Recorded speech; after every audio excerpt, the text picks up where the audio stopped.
Hey everyone, it's me, Arthur Kade, sitting down with the filmmakers and brother of Chris Farley to talk about one of the most anticipated movies of 2015, Am Chris Farley. It's absolutely incredible. Make sure to check it out, and we had a great conversation about it.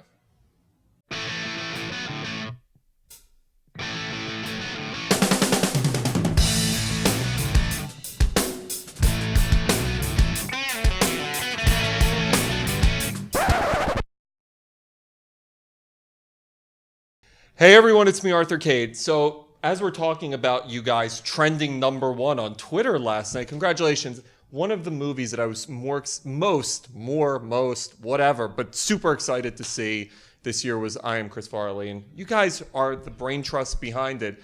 I grew up in that age of Tommy Boy and SNL, and I remember what a genius your brother was, man, and brought so much joy and happiness to the world. And to see the story of his life, and what I love is we really do get to see that true story was awesome. Talk to me all about making this thing. It must have been just every level possible of emotion, right? Totally, and you hit the nail right in the head. This movie is to, portray and celebrate the genius of Chris Farley. And there were so many people that, in many ways, I think felt they never really had a chance to say goodbye and to really have an opportunity to celebrate what this guy did in such a short period of time. And, Kevin, throughout this film has always been motivated from the very beginning, in fact, that's what we wanted to do. We wanted to share with the world the story of Chris Farley from the very beginning in Madison and right up to those iconic sketches in SNL and, of course, those iconic films of his. Kevin, when we look back on your brother, the thing I was talking to you about was the physical comedy. Your brother was like the nicest dude on the planet. When you watch this documentary, you're like, I want to have beers with this guy. He might be the coolest and nicest guy. Like, you talk about the term bro. He was the original bro, but he could transform through physical comedy unlike almost any other comic in history. Talk to me about growing up with that and seeing the development of really that genius. I mean, he, when he was young, had the basic instinct of learning how to make people laugh, whether it's within our family, mainly my father and all of us, including my sister. But we never really thought, I thought he was just rambunctious or precocious little boy that got into trouble in school like most of us. And then he just started honing it and dreaming. He saw John Belushi, and we were affected by SNL, and we started to watch comedies, and he started to study, and then he started to just dream about being a comedian, and really just a story about a guy that followed his dreams and kept at it and started to hone it at Second City. And by the time you were at Saturday Night Live, he had really honed it and really worked it. And so when the cameras hit him, he was ready to go. And that's years of work and years of dreaming, You mentioned the word work, and what people don't understand when they see people like your brother is how much work went into becoming what he became. You're watching the Second City parts, and you're like, this guy lived, breathed, and ate comedy and to become what he became. Talk to me. Is that something that when you were diving into it, you were like, wow, this guy threw everything into it? Well, and I think that's the thing with physical comedy, with someone who does pratfalls and falls on tables. I think people see it as like he's kind of wild and just doing it randomly out there. But do you know how strategic it must be to make sure he's hitting his marks and falling on tables, and how much skill that actually takes as a comedian? Like physical comedy, you don't see physical comedy like Chris Farley these days.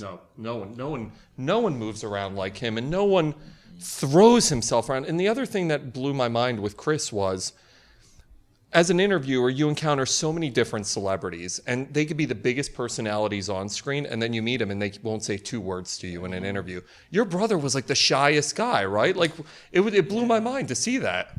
Yeah, he was shy, but he could also turn it on off camera too. I mean, he could be very funny off camera.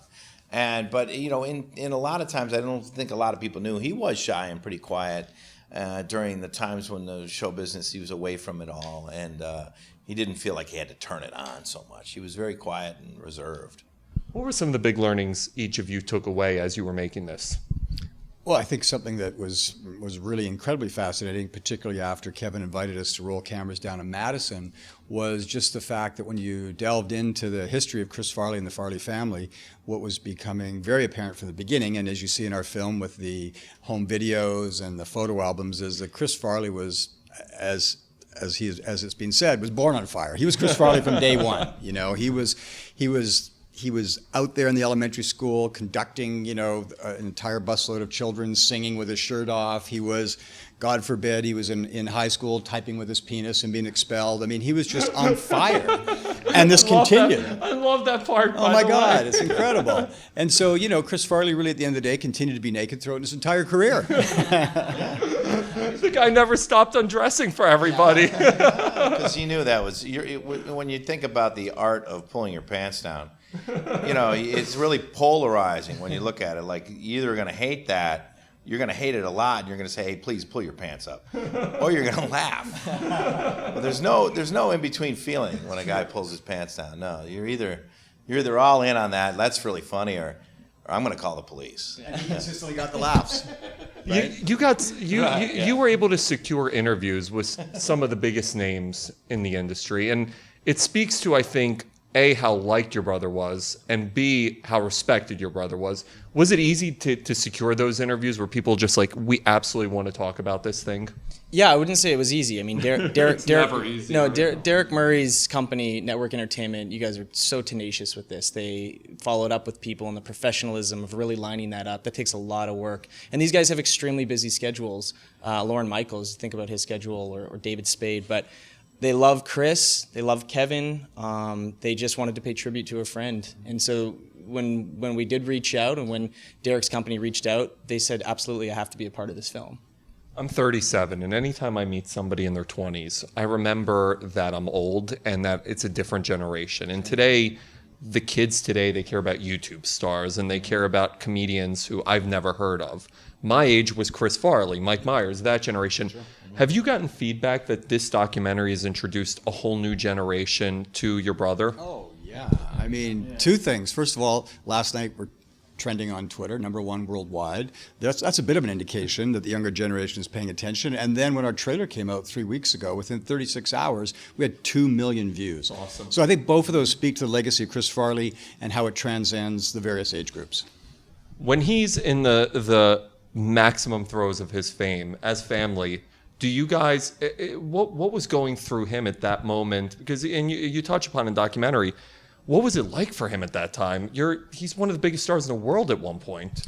Yeah, he was. I think worldwide pretty big. I think he would have gotten bigger. I think I think at the time the pressure always gets bigger with movies, and it got to be exciting, and movies were just more pressure too as you get bigger and bigger and bigger, and he was rising up the ladder, you know, pretty fast, and his career was pretty fast, and it went right up the ladder. And so it was just really exciting, but at the same token, kind of scary when you're going that fast.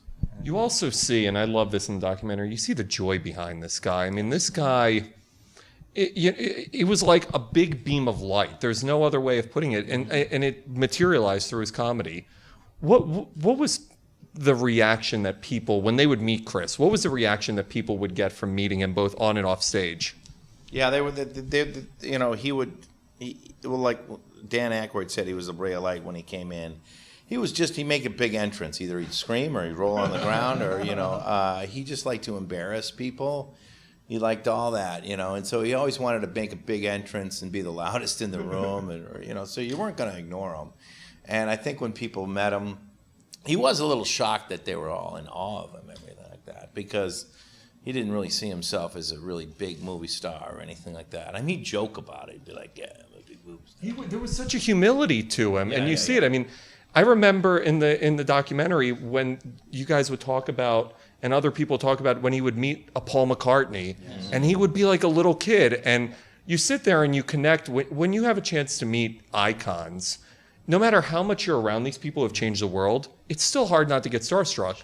He was still getting starstruck. Meanwhile, they were getting starstruck by him. Yeah. He was probably the more famous one, and that is the Chris Farley Show. It's a sketch in SNL that everyone remembers, and that was him. The writers said, and Bob Odenkirk said to us in our film, and Fred Wolf, that was Chris Farley. You would walk to SNL, and he'd walk up to the guest hosts, and he'd be nervous and say, are you Christian Slater? Are you Paul McCartney? And they would kind of just watch him, and that's how they wrote the sketch, the Chris Farley Show. Yeah. So what prompted you guys to make this thing? When did you say, all right, it's time to tell Chris's story? Well, I think, Brent and I, when we were talking about, films that we wanted to do, we were looking at the world of comedy. And when you look at the world of comedy, pretty quickly you start looking at Chris Farley. And the fact that there hadn't been a film that was of any meaningful, disposition over that 18 years, which is incredible when you think about it, we were like, this has to be made. And then it was really a sense of getting in touch with Kevin and building that trust. And because the family wasn't out there looking to make a film. It was us approaching them and then Kevin feeling that this was the right team behind it and that we had the right sensitivity and we're all on the same page. And as I like to say, the next step of that was that we got invited to go to Madison, and then all hell broke loose. Obviously, with any life, there's good, there's bad, and there's ugly. What I love about this documentary focuses so much on the good. Was that a focus that you guys wanted to say, let's celebrate Chris's life? Yeah, I think when I decided, like, okay, let's go ahead with this, and I was okay with it. There's been a lot of things said about Chris, other documentaries that people that didn't know him and just heard about stories about him, and they were just talking from that angle. And I said, let's make it something that people knew him, people loved him. Let's make a true documentary, and let's make it about in all the things that are in there. He visited old people, and these are things he did it on his own, and that was part of who he was. And people didn't know that because they've only heard the real kind of salacious stuff, Of course, and so the Hollywood stuff. The Hollywood stuff, yeah. So that's what I wanted to let the world know. This was a different guy. This was a different person that you've heard about. It's about Chris Farley. It's not, the film doesn't focus on Chris Farley's addictions. It's about Chris Farley. That's what I loved about it. It's what I about his enjoyed the life. most. Yeah. It wasn't an true Hollywood story. It really was. There's the word genius is thrown around left and right, but when you look at, this guy was a genius. I mean, I remember some of the stuff, and to actually watch the clips again, it's like Seinfeld. It never gets old, and you sit there and you think, wow, for it to be this timeless, there's genius behind that. Do you think he knew at that time when he was creating the characters he was creating, even stuff like Tommy Boy, that it would be as timeless as it has become? I think when he the way he looked at comedy was kind of a purist kind of form of comedy. He never got too political because I think it was timely if you get too political or if you get too angry, or there's a lot of comics that make social commentary or that. He never wanted to come from that angle. He liked clowns, and he liked Gleason, and he liked the clown kind of comic because that was pure, and that was something that lives forever, and that was something that'll last, and people will remember. And so he always came from that angle. Let's see if we can, get a child to laugh. If you can get a kid to laugh, that's pure. That's good. And adult humor, that kind of thing, the political or the dark or the angry stuff, he never really got into that because that fades away. That always just fades away, and it's good for a little period of time, but it never really lasts. You mentioned the word child, and that's what when I was watching this, he was like a big kid, man. And I think all of us strive as we grow up to never let that go. He really did never let it go, did he? No, he never did. No, he was, he was a kid from in a lot of ways, which is good and bad, I mean, you got to grow up a little bit. But, but it was quite a ride he had, and he loved every minute of it. He loved being an actor. Loved it. And so he liked what he did, and he had a lot of fun. For you guys making the movie, do you find sometimes you have to sit back and say, I'm a fan? Is there sometimes a tough separation between filmmaker and fan? Oh, for sure. Massive fan. I was always a massive fan of Chris Farley. I was 12 when he died, and I took the day off school. Like, I was a huge fan of Chris's, Tommy Boy and Black Sheep, and it was just a pleasure to do it as well and laugh our way through the edits. It was a lot of fun. Congratulations, guys. And it really is so great to see the reaction it's gotten and to hear that it's trending #1. Crazy. I mean, you're right. You don't see comedy like this anymore. I mean, he influenced a whole generation from the Melissa McCarthy's of the world. And in both genders, that's a crazy thing. You look at so many of these comics, no matter what weight you are, physical comedy was changed forever because of Chris Farley. And I think that's the legacy of what this man brought. Congratulations, guys.